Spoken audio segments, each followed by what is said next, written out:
majina naitwa Evaristi Stefano Kabalo, mkazi wa Shinyanga Manispaa.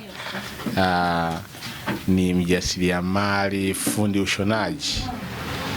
Mimi maoni yangu, budget ningependa iangalie sana wajasiriamali wadogo wadogo. Kutokana na ulipaji wa kodi, wengi wanashinda kukidhi mahitaji ya kulipa kodi, wanaamua kukimbia kulipa kodi. Basi mimi kama maoni yangu ninaona ni bora turudishwe viparata.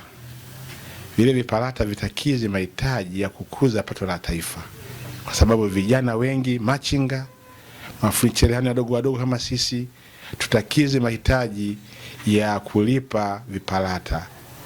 Hajeshi shilingi ngapi, lakini hii ya mambo ya kulipia TRA, kulipia leseni kubwa, unakuta zinatumia sisi familia wadogo wadogo. Hatutakidhi mahitaji, tunaamua kukimbia sasa tukakae mitaani. Kwa tunapokaa mitaani, na maana tayari tunashusha pato la taifa la nchi yetu. Kwa majina naitwa Saimatias, ni mkazi wa Bugweto, Manispaa ya Shinyanga. Ningependelea zaidi hasa bajeti iweze kulenga kwenye sekta ya elimu, lakini pia pamoja na miundombinu. Tukianza na sekta ya elimu, tunajua pia kwenye miundombinu ya majengo iko sawa, ingawa si kwa wote, lakini asilimia kubwa imeimarika. Lakini kwenye masuala ya vitendea kazi, kimaanisha kwamba madawati, bado tunaona hata kwenye taarifa za habari kwamba watoto asilimia kubwa wanakaa sakafuni, na wengine unakuta wanakaa kwenye madawati, lakini wengine bado wanakaa chini. Kwa hiyo ikiongezwa fedha kwenye swala zima au katika sekta ya elimu, itasaidia kwa ajili ya kuweza kuongeza madawati kwa wale ambao wana madawati machache, lakini pia wale ambao kabisa hawana madawati, wanakaa sakafuni, waweze kupatiwa madawati kwa ili iweze kuwasaidia waweze kusoma vizuri.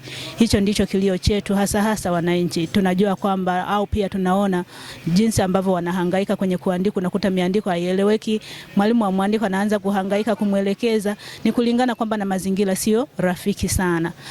Na hasa ni katika shule hizi za pembezoni. Kwa mjini angalau kuna ahueni. Na tukielekea katika sekta ya miundombinu ya barabara, hii pia bado ni changamoto kubwa, hasa kwa wakazi walioko pembezoni pia. Au pembezoni tunajua ndo asilimia kubwa shughuli za kiuchumi zinaendelea na shughuli za kilimo.